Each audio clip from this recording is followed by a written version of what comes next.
कभी नोटिस किया है जब मोबाइल फोन्स महंगे होते हैं तो मार्केट में उनकी सप्लाई अचानक से बढ़ जाती है और जब प्राइस गिरता है तो सेलर्स इंटरेस्ट कम दिखाते हैं। आखिर प्राइस और सप्लाई का ये डायरेक्ट कनेक्शन क्यों होता है? इसका सिंपल जवाब है सप्लाई। इस वीडियो में हम सप्लाई चैप्टर को बिल्कुल इजी लैंग्वेज में पढ़ेंगे रियल लाइफ एग्जांपल्स के साथ। सो बिना स्किप किए let's begin. So first topic is supply meaning. Supply का मतलब होता है कितनी क्वांटिटी सेलर मार्केट में सेल करने के लिए रेडी और एबल है एक गिवन प्राइस पर और एक गिवन टाइम पीरियड में। सिर्फ स्टॉक होना सप्लाई नहीं होता, सप्लाई तब होती है जब सेलर बेचना भी चाहता हो। For example, when the price of apples increases from rupees 40 per kg to 60 per kg, apple sellers are willing to supply more apples. अब जितनी ज्यादा कॉस्ट होगी उतना ही ज्यादा हायर प्रॉफिट होगा और जितना ज्यादा प्रॉफिट होगा उसकी वजह से जो क्वांटिटी सप्लाइड है वो इंक्रीज हो जाएगी प्राइस के बढ़ने से। तो अगर इन शॉर्ट देखें, जितना ज्यादा हायर प्राइस होगा उतनी ज्यादा सप्लाई होगी और जितना ज्यादा कम प्राइस होगा उतनी ही लेस सप्लाई होगी। इसको एक और एग्जांपल से समझते हैं। अगर एक शॉपकीपर आज ₹50 के प्राइस पर 20 नोटबुक सेल करने के लिए रेडी है तो वही उसकी सप्लाई है। So this is the meaning of supply is the quantity of a good a producer is willing and able to sell at a given price at a given time period। और इसका direct relation होता है जितना ज्यादा higher price होगा उतनी ज्यादा supply होगी और जितना ज्यादा लोअर प्राइस होगा उतनी कम सप्लाई होगी। So next is determinants of supply। Supply को कौन कौन सी चीजें हैं जो अफेक्ट करती हैं, जिसमें पहला आता है प्राइस ऑफ रिलेटेड गुड्स। अब प्रोड्यूसर्स हमेशा ज्यादा प्रॉफिट वाले गुड्स बनाते हैं, एक गुड की सप्लाई कम हो सकती है। If the price of a related good increases, producers may shift supply to that goods, reducing the supply of the original good. For example, अगर वीट का प्राइस बढ़ जाए तो फार्मर्स वीट ज्यादा उगाएंगे राइस की जगह। So next is our cost of production. Cost बढ़ने पर सप्लाई कम होती है और कॉस्ट कम होने पर सप्लाई बढ़ जाती है। An increase in cost of production reduces the supply while a decrease in cost increases the supply. जितनी ज्यादा कम कॉस्ट होगी उतनी ज्यादा सप्लाई बढ़ती है। फॉर एग्जाम्पल, रॉ मटेरियल महंगा हो जाए तो शू कंपनीज कम शूज बनाएंगी और वहीं अगर कॉस्ट जो है रॉ मटेरियल का वो हमें सस्ता पड़ जाए तो सप्लाई जो है वो बढ़ जाएगी। सो next is technology. Better technology से प्रोडक्शन इजी होती है और कॉस्ट कम होती है और सप्लाई बढ़ती है। फॉर एग्जाम्पल, मशीन यूज करने से क्लोथ प्रोडक्शन बढ़ जाती है। सो जितनी ज्यादा अच्छी टेक्नोलॉजी होगी उतनी ही ज्यादा सप्लाई होगी। Improvement in technology increases the supply by reducing the cost of production. जितनी अच्छी टेक्नोलॉजी होगी उस पर हमें उतना रिपेयर करने की जो कॉस्ट है वो नहीं आएगी। सो नेक्स्ट इज गवर्नमेंट पॉलिसीज। अब अगर सब्सिडी, अगर गवर्नमेंट की पॉलिसी देखें तो सब्सिडी जो है वो सप्लाई बढ़ाती है और जो टैक्स है वो सप्लाई कम करती है। फॉर एग्जाम्पल, फर्टिलाइजर्स पर सब्सिडी से फर्टिलाइजर की सप्लाई बढ़ जाती है और वहीं अगर गवर्नमेंट टैक्स इंपोज कर दे तो उससे सप्लाई कम हो जाएगी। Favourable government policies like subsidies increases the supply while taxes and strict regulations reduces the supply। So next is expectation of future price। Future में प्राइस बढ़ने की एक्सपेक्टेशन है तो जितने भी प्रोड्यूसर्स हैं वो आज सप्लाई कम करेंगे और वहीं अगर फ्यूचर में प्राइस गिरने की एक्सपेक्टेशन है तो प्रोड्यूसर्स जो है आज सप्लाई ज्यादा कर देंगे। If producers expect higher prices in the future, अगर उनको लगता है कि हायर प्राइसेस होंगे फ्यूचर में तो वो सप्लाई रिड्यूस कर देंगे ताकि वो बाद में उसे सेल करे हायर प्राइसेस पर। फॉर एग्जाम्पल, ऑनियन ट्रेडर्स जो हैं वो फ्यूचर प्राइस बढ़ने की वजह से ऑनियंस जो हैं वो स्टोर कर लेते हैं और फिर बाद में उनको हायर प्राइसेस पर बेचते हैं। So the next topic is law of supply.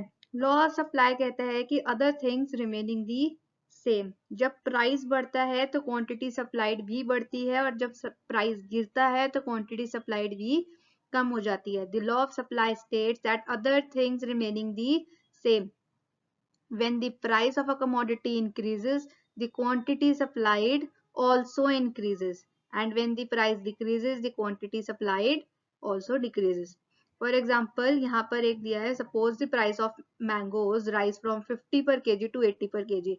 अब यहाँ पर प्राइस राइज हुआ है और इसकी वजह से सेलर्स को जो है ज्यादा प्रॉफिट मिलेगा, उसकी वजह से वो ज्यादा मैंगोज जो है मार्केट में सेल करेंगे। और अगर हम इसका दूसरा सिनेरियो देखें, अगर 50 पर केजी की जगह प्राइस गिरकर 30 पर केजी हो जाता है, तो जो सेलर्स हैं वो अब मैंगोज लेस सप्लाई करेंगे मार्केट में, क्योंकि अब जो उनको प्रॉफिट है वो उससे कम हो रहा है।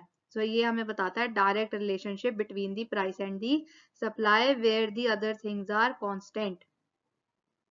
तो next topic is movement along the supply curve. अभी हमने पीछे देखा था लॉ ऑफ सप्लाई, जहां पर वो कहता है जब प्राइस इंक्रीज होगा तो हमारी जो सप्लाई है वो भी इंक्रीज हो जाएगी, और जब हमारा प्राइस डिक्रीज होगा तो हमारी सप्लाई भी कम हो जाएगी। सो डायरेक्ट रिलेशनशिप था हमारे सप्लाई कर्व का लॉ। तो अगर हम यहाँ पर देखते हैं, जो हमारा पहले प्राइस था वो 16 था, तो 16 पर जो हमारी क्वांटिटी सप्लाइड थी वो 55 थी। बट जैसे ही प्राइस इंक्रीज हुआ टू 22, तो जो यहाँ पर हमारी सप्लाई थी वो भी 55 से 75 हो गई, जो हमें यहाँ पर दिख रहा है like this.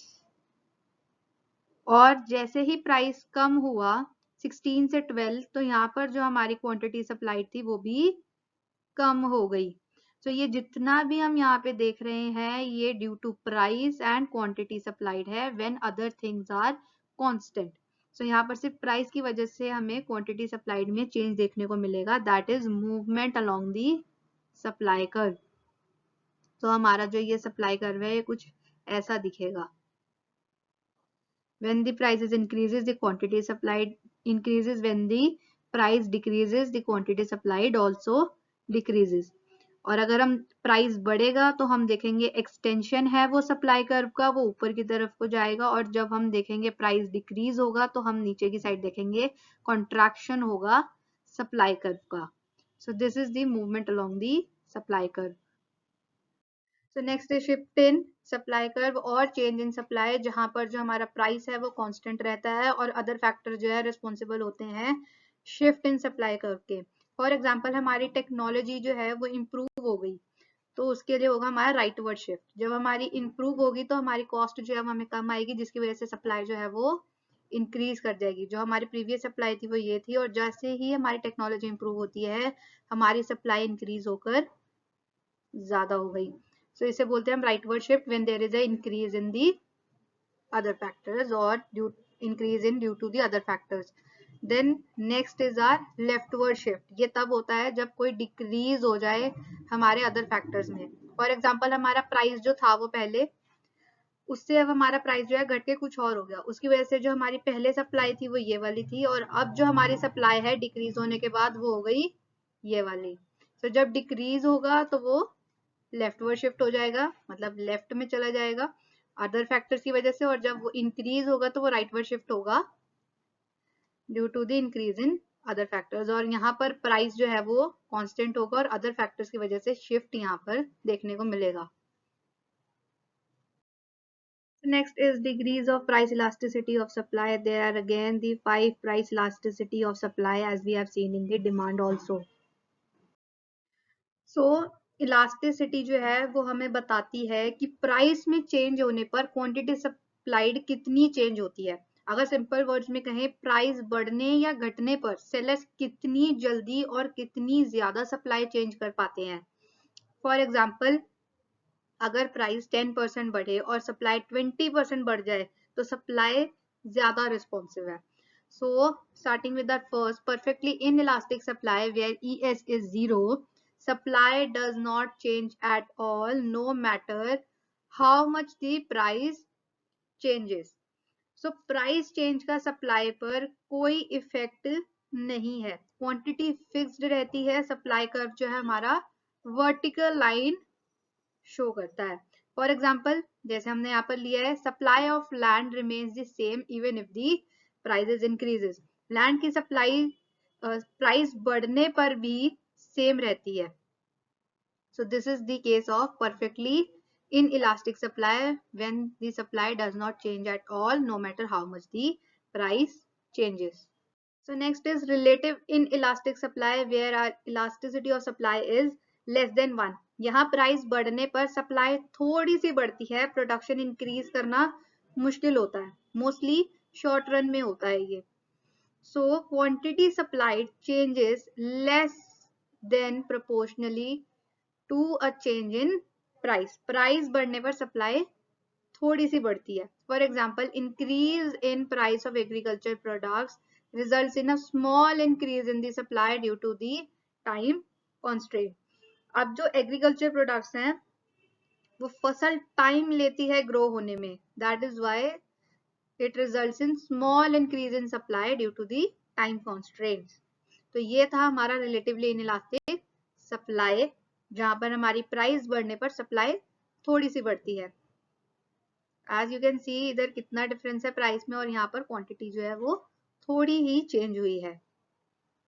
So next is perfectly elastic supply where our elasticity of supply is infinity. यहाँ प्राइस में थोड़ा सा चेंज आता है और सप्लाई में बहुत ज्यादा चेंज आ जाता है। सप्लाई सिर्फ एक ही प्राइस पर होती है और सप्लाई कर्व जो है वो हॉरिजॉन्टल लाइन शो करेगा as it is shown in here. जो इलास्टिसिटी ऑफ सप्लाई है वो हमारी इन्फिनिटी है और जो सप्लाई होगी वो एक ही प्राइस पर होती है। So supply is perfectly responsive to price. Even a small change in price leads to a infinite change in quantity supplied. Price में थोड़ा सा चेंज और सप्लाई जो है वो बहुत ज्यादा चेंज हो जाएगी। For example, at a fixed market price a seller is willing to supply any quantity of vegetables at 40 per kg but none below it. अब यहाँ जो स्ट्रीट वेंडर्स होते हैं वो फिक्स प्राइस पर वेजिटेबल्स बेचते हैं। अगर प्राइस कम होगा तो सप्लाई 0 हो जाएगी और अगर प्राइस सेम रहा तो जितनी चाहो उतनी सप्लाई हो जाएगी। So this is the example for perfectly elastic supply where elasticity of supply is infinity. So next is relatively elastic supply where our elasticity of supply is greater than 1.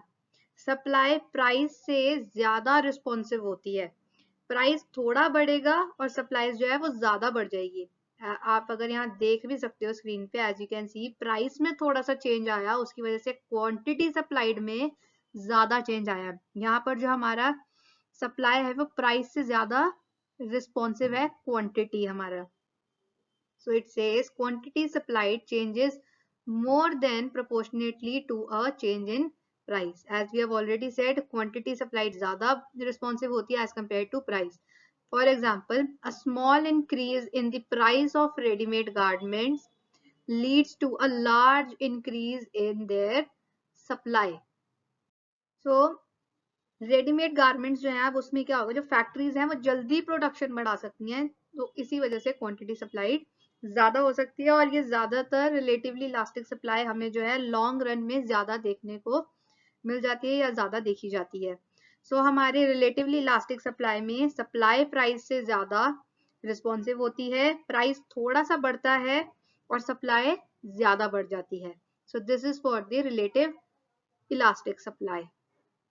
So next is unitary elastic supply where the elasticity of supply is equals to 1. तो यहाँ पर price और supply जो है same proportion में change होते हैं, जितना परसेंटेज चेंज इन प्राइस होगा वो इक्वल होगा परसेंटेज चेंज इन सप्लाई के। तो सप्लाई कर्व नॉर्मल स्लोप वाली होती है, as you can see here in the graph elasticity of supply is equals to 1 where the same proportionate change in the price is equal to the same proportionate change in the quantity. यहाँ पर quantity और price जो है same percentage change हो रहा है, quantity supplied changes in the same proportion as the change in price, दोनों same ही चेंज होंगे। For example, a 10% increase in the price of stationery items leads to a 10% increase in supply.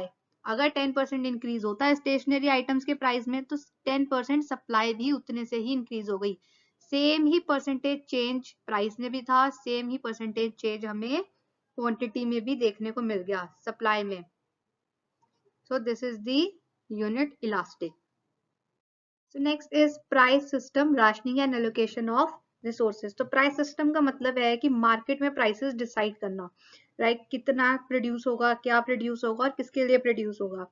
जो prices हैं वो signals का काम करते हैं और रिसोर्सेज को एफिशिएंटली यूज करने में हेल्प करते हैं। As we can see price system works through the demand and supply, और प्राइजेस जो है वो हमें बताते हैं कि कौन से गुड्स कार्स हैं, और जो गुड्स कार्स होंगे उनकी सबसे ज्यादा प्राइसेस हाई होंगे, जो हमने डायमंड वाटर पैराडॉक्स में भी देखा था, जहां पर गुड्स अगर स्कार्स होते हैं तो उनका प्राइसेस उतना ही ज्यादा होता है।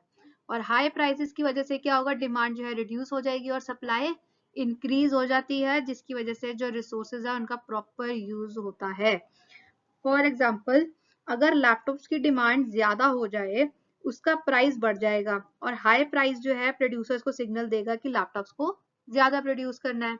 And for example, it is also written when onions became the scarce, their prices rises and people buy less. So for producers, जो ऑनियन का प्राइस है वो बढ़ जाएगा, जिसकी वजह से जो डिमांड है फॉर कंज्यूमर्स वो गिर जाएगी। So this is the price system rationing and allocation of resources. So next is price rationing. अब प्राइस रैशनिंग का मतलब होता है कि गुड्स जो है प्राइस के बेसिस पर डिस्ट्रीब्यूट होते हैं, ना कि राशन कार्ड या रूल से।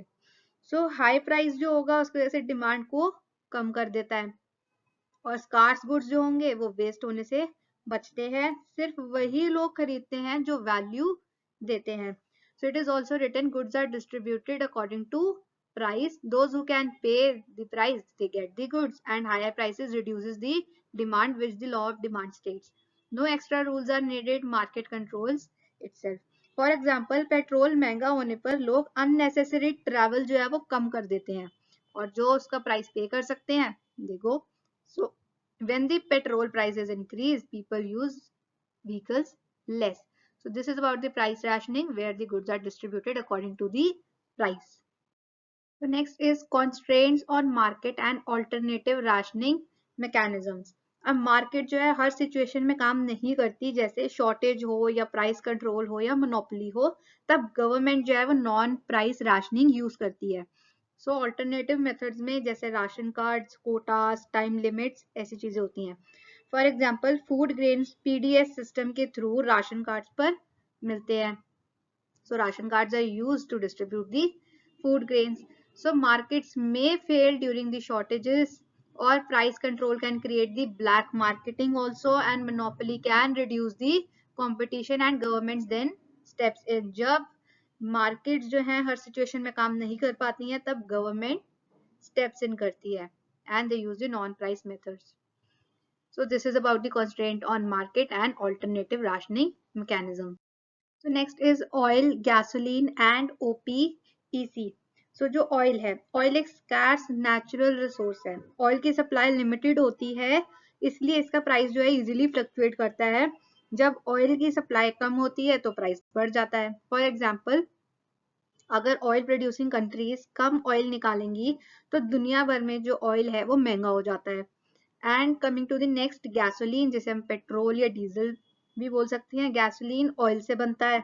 जब ऑयल महंगा होता है तो पेट्रोल और डीजल भी महंगे हो जाते हैं, जिसकी वजह से हाई प्राइस डिमांड को कंट्रोल करता है।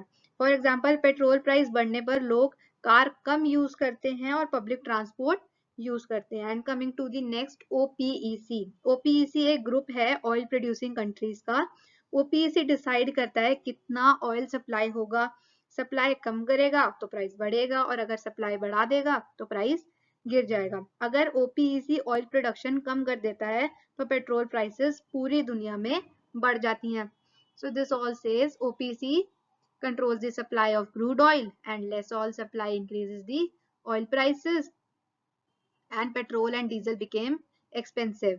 So government may limit the fuel usage, where the OPEC comes, जो डिसाइड करेगा कितना ऑयल सप्लाई करना है, and this controls the over consumption. For example, petrol stations limit fuel during the oil shortage. So this is about the oil, gasoline and OPEC. Oil हमारे एक scars natural resource है, where gasoline जो है वो भी oil से बनता है, एंड ओपीईसी जो है वो एक ग्रुप है जो ऑयल प्रोड्यूसिंग कंट्रीज का जो डिसाइड करता है कितना ऑयल सप्लाई होगा. So next is prices and allocation of resources. So prices जो है डिसाइड करते हैं कि resources कहाँ यूज होंगे. अगर हाई प्राइस होगा तो resources move towards that good, और अगर लो प्राइस होगा तो resources may move away. For example mobile phones profitable होने पर कंपनी ज्यादा रिसोर्सेज मोबाइल इंडस्ट्री में डालती हैं. So prices guide the producers decisions. अगर हाई प्राइस होगा तो resources will move towards that good, and if the low price then resources will move away. So high price attracts more production and low price reduces the production. So resources move to the profitable goods and economy becomes the efficient, as I have already covered what it means. So example, high demand for electric vehicle increases their production. So this is about the prices and allocation of resources. जहाँ पर high price होगा तो वो resources जो है उसी goods की तरफ जाएंगे, और अगर low price होगा तो resources move away कर जाएंगे. So price decide करते हैं कि resources जो है वो कहाँ use होंगे और producer के decision. So next is price floor. Price floor एक minimum price होता है जो गवर्नमेंट फिक्स करती है. So price floor is the minimum price fixed by the government and it is above market price. अब मार्केट प्राइस से ऊपर होती है, प्रोड्यूसर्स को प्रोटेक्ट करती है. कैन कॉज एक्सेस सप्लाई, और एक्सेस सप्लाई क्रिएट कर सकती है. अगर मार्केट प्राइस से ऊपर सेट हो जाएगा तो वहां पर एक्सेस सप्लाई का केस आ जाएगा एंड गवर्नमेंट में buy the excess stock. For example MSP, minimum support price for wheat and rice for the farmers.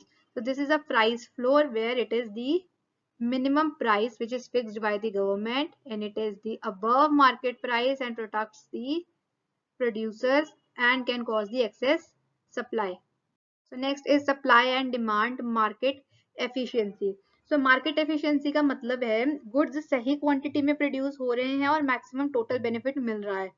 So efficiency तब होती है जब demand equals to supply हो जाए, that is equilibrium point. So market efficiency occurs at the equilibrium where there is no shortage or surplus, buyers and sellers both are satisfied and the total benefit is maximum and resources are used to their best utilization. For example, milk sold at equilibrium price in the market. अब जब वो equilibrium point पर होगा, price पर होगा, तो जो consumers हैं वो भी सेटिस्फाइड होंगे और जो प्रोड्यूसर्स हैं वो भी सेटिस्फाइड होंगे and the quantity is supplied at the minimum equilibrium point. So next is consumer surplus. So consumer surplus वो एक्स्ट्रा सेटिस्फैक्शन है जो कंज्यूमर को मिलती है. आई रिपीट, कंज्यूमर सरप्लस वो एक्स्ट्रा सेटिस्फैक्शन है जो कंज्यूमर को मिलती है. अब कंज्यूमर सरप्लस जो होता है वो extra benefit to consumers and consumers pay less than what they expected. अब यहाँ पर जो विलिंगनेस थी, मार्केट प्राइस जो था और जो कंज्यूमर का बेनिफिट था वो मेजर करते हैं. फॉर एग्जाम्पल यहाँ पर जो हमने लिखा है विलिंग टू पे, कंज्यूमर ने सोचा था कि मैं 100 रुपीज पे कोई चीज खरीदूंगा बट एक्चुअली उसने 70 रुपीज पे किए. सो इसकी वजह से उसको सरप्लस हुआ 30 रुपीज का. This is known as the consumer surplus. जितना वो सोच के आया था उससे कम उसने स्पेंड किया और उसको उसमें सरप्लस मिल गया, हाईएस्ट सेटिस्फैक्शन मिली. So consumer paid less than what they expected and it shows the consumer satisfaction. Higher surplus mean the more benefit and happens in the competitive market. So this consumer surplus mostly seen in the competitive markets. और higher surplus होगा तो उतना ही ज्यादा benefit होगा. So next is producer surplus. So producer surplus बताता है extra benefit जो producers को मिलता है. Producer surplus is the extra benefit that producers get. और ये जो surplus या benefit जो है ये हम कैसे निकालते हैं? ये होता है डिफरेंस किसके इसके बीच का, एक तो मार्केट प्राइस का और दूसरा जो मिनिमम प्राइस प्रोड्यूसर एक्सेप्ट करता है. फॉर एग्जांपल एक फार्मर था जिसकी विलिंग थी कि वो अपना जो वीट है वो 20 पर केजी सेल करेगा, बट जो मार्केट प्राइस था वो 30 सेट हो गया. तो इसकी वजह से जो प्रोड्यूसर का सरप्लस था वो 10 रुपीज का उसको सरप्लस मिल गया या बेनिफिट मिल गया. So it shows the profit और गेन टू प्रोड्यूसर्स. जो प्रोड्यूसर्स को गेन होगा या प्रॉफिट होगा उसके बारे में बताता है. और हायर मार्केट प्राइस जो होगा वो प्रोड्यूसर सरप्लस बढ़ा देता है. अगर ये 20 था, उसने जो विलिंग कर रहा था कि मैं 20 पर बेचूंगा, बट जो मार्केट प्राइस था वो 30 हो गया और ये अगर 30 से बढ़ के 50 हो जाता तो उसको 30 का सरप्लस हो जाता। तो जितना ज्यादा मार्केट प्राइस होगा उतना ही ज्यादा प्रोड्यूसर का सरप्लस होगा and it is the highest at equilibrium price. तो प्रोड्यूसर सरप्लस बताएगा हमें एक्स्ट्रा बेनिफिट जो भी प्रोड्यूसर्स को मिलता है, और ये डिफरेंस होता है मार्केट प्राइस और मिनिमम प्राइस जिस पर प्रोड्यूसर जो है वो विलिंगनेस दिखाता है एक्सेप्ट करने की कि वो इस पर बेचेगा। सो this is all for today. तो आज की वीडियो में हमने इंपॉर्टेंट मार्केट कॉन्सेप्ट्स को क्लियरली समझा। अगर वीडियो हेल्पफुल लगी हो तो लाइक करें, सब्सक्राइब करें और कमेंट में अपना डाउट लिखें। Thank you so much for watching. मिलते हैं इन द नेक्स्ट वीडियो।